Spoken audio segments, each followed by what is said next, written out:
સૂર્ય મંદિર ખરેખર બહુ વિશાળ છે. નીચેથી લગભગ 80-100 ફૂટ હશે. આપણે નજીક જઈ અને જોઈએ. હા જગદીશભાઈ, હવે આ કઈ રીતનું તમે કીધું? બહુ પ્રાચીન, અતિશય પ્રાચીન સૂર્ય મંદિર છે. હજારો વર્ષો જૂનું છે એમ કે છે બધા ગામના. અચ્છા, બધા 4 યુગ પણ સાક્ષી પૂરતા હોય એટલું. અચ્છા, એવી લોકો વાયકા છે. અચ્છા, અને સૂર્ય મંદિર આપણા ભારતખંડમાં બહુ ઓછા છે. એક મોઢેરા છે. હા, અને એક આમ પછી મેં બીજો ચાર ગુજરાતમાં છે. એક આપણે કચ્છમાં છે 2 સૂર્ય મંદિર.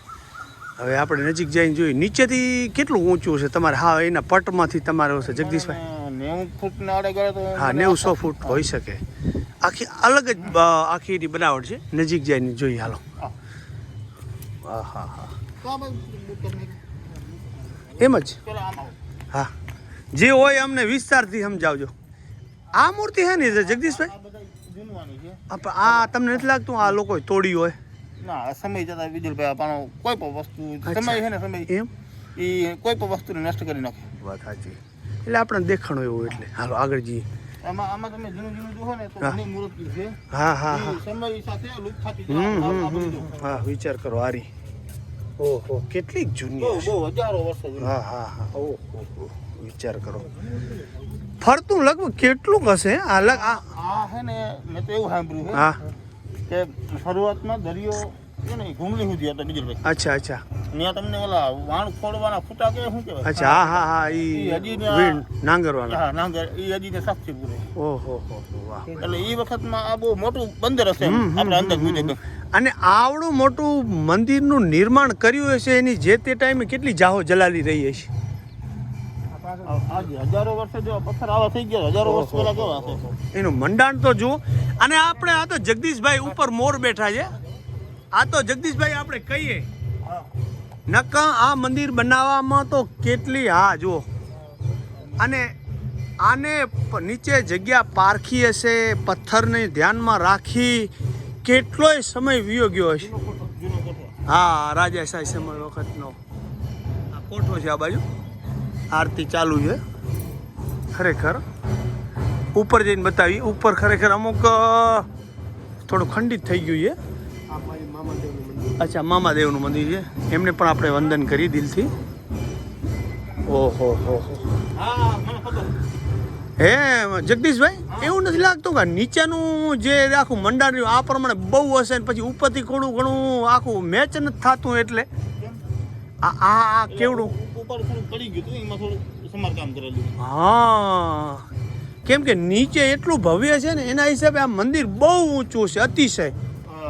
ત્રણ યુગની તો લોકો આવ્યા છે, બાકી હવે સાચું તો ઈશ્વરને ખબર. હા હા, આપણે તો ભાઈ જે સાંભળતા આવ્યા હોય. હા, બસ જે સાંભળ્યું તમને.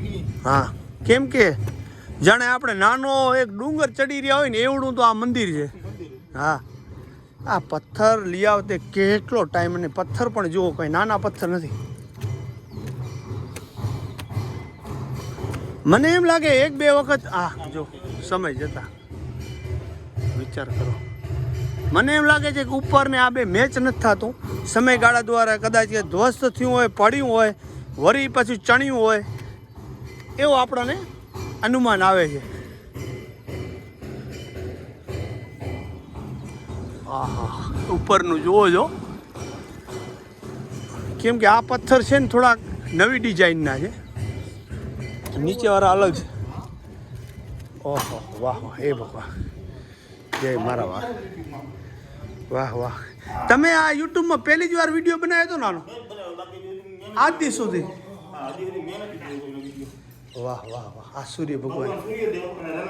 હા હા, બહુ મસ્ત. અને આ મતલબ આ મૂર્તિ છે ને એનાથી. અચ્છા,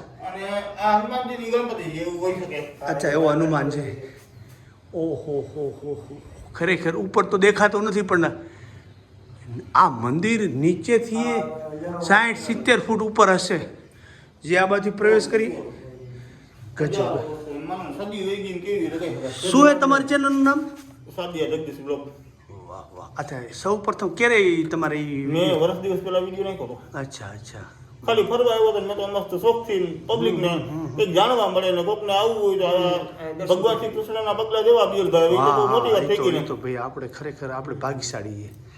તો ભગવાનના ચરણો વંદન કરીએ ખરેખર કે કેટલોય સમય વીતી ગયો છે ને કંઈક આમાં આ મૂર્તિ ખંડિત પણ કરેલી છે, કોઈ કારણસર કરી હોય તો ભલે, થઈ ગઈ હોય તો ભલે, નીચે રહી. તો કેટલોય સમયગાળો આને વીતી ગયો છે અને કેટલાય યુગો સુધી સુખ દુઃખના આ મંદિરે વાદળા ઝીલ્યા હશે એવું લાગ્યા કરે છે. તો આપણે વંદન કરીએ અને હજી પણ ઘણું બધું આપણે ઘૂમલીને જોવા જવાનું છે, તો પ્રયાસ કરશું એ પણ બતાવવાનો. તો અત્યારે આ વિડીયોને આપશું આપણે એન્ડ. જગદીશભાઈએ કીધું કે અહીંયા પણ ગુફા હતી, ગમે ત્યાં નીકળતી હો અહીંયા સીલ મારી દીધું છે. ખરેખર કેટલું આલીશાન ઊંચું મંદિર છે. વિચાર કરો કે જે કે 4 કે 3 યુગની સાક્ષી પૂરે. વિચાર કરો કે ભારતનો અમર ઇતિહાસ હજી પણ ઝાંખી કરાવી રહ્યો છે. કેટલી મહા મહેનત લાગી છે, ક્યાં ક્યાં કેવી રીતે પથ્થર ચડાયા છે જુઓ છો તમે. અચ્છા, રામ મંદિર. અચ્છા, આ ગામ હતું ને જીલણ પર હતું. જીલણ પર કેટલા સમય પહેલાં શું ખબર? કેટલા પહેલાની વાત કરીએ છીએ. અચ્છા અચ્છા પછી સાંભળી ઇતિહાસ આનો ઇતિહાસ છે. અચ્છા પછી સાધુ આવ્યો એ માગવા અચ્છા હા. ગામમાં ઘૂમરો ફેર્યો તો દક્ષિણા કોઈ ના આપી, એક બેની આપી. ઓહો પછી એને કીધું કે તું હિમારા બાઈને નીકળી જાય એટલી બારમાં. ઓહો. એટલે બેન બહાર નીકળી પાછું વાળી જોયું તો આ બધું જમીનમાં વ્યૂ ગયું. આ રહી ગયું. ઓહો હો. એ કેટલા સમય પહેલાની વાત હશે? હા, કેટલે જો તમે પાણા માણાજી અહીં એક ભૂયરું છે આગળ માતાજીનું. દર્શન કર્યા ગયા ને? એ 1600 ગોપીઓનું ભોંયરું એવું કઈ? હા, ઈ રહી ગયો આની હારી. અચ્છા, બે કૃષ્ણ અવશેષ. ભગવાન ત્યાં ગોપીઓને રાક્ષસ મારી હમ. ગોપીઓને છૂટી કરી વાહ વાહ. રાસ રમીને ગોપનાથ માથે સ્થાપન કર્યું. હા, જે આપણે ડુંગર રહ્યો બાજુ. હા, ઓહો, આ તો કેટલો યુગ કેટલો સમય છે ભાઈ. પછી ત્રેતાળ યુગ તો સાચો જ. અને પછી મને હવે ઘટપણમાં કંઈક ભૂલાઈ જાય વાત કરતા કરતા. હા હા હા. પ્રાગજ્યોતિષપુર કે બાપા યાદ ને? હા, હવે બરાબર ને? હા, પાંડવોનો હું ભીમના હા વેવાઈનું ગામ. હા, રહેવાનું ગામ. અને મને થોડુંક ભગવાનની થોડુંક હમણાં એટક આવી ગયા આસકી. અચ્છા, તો થોડીક યાદ એટલે શક્તિ. બોલવામાં યાદ શક્તિ ને બધે ફેર પડી જાય છે સમજ્યા?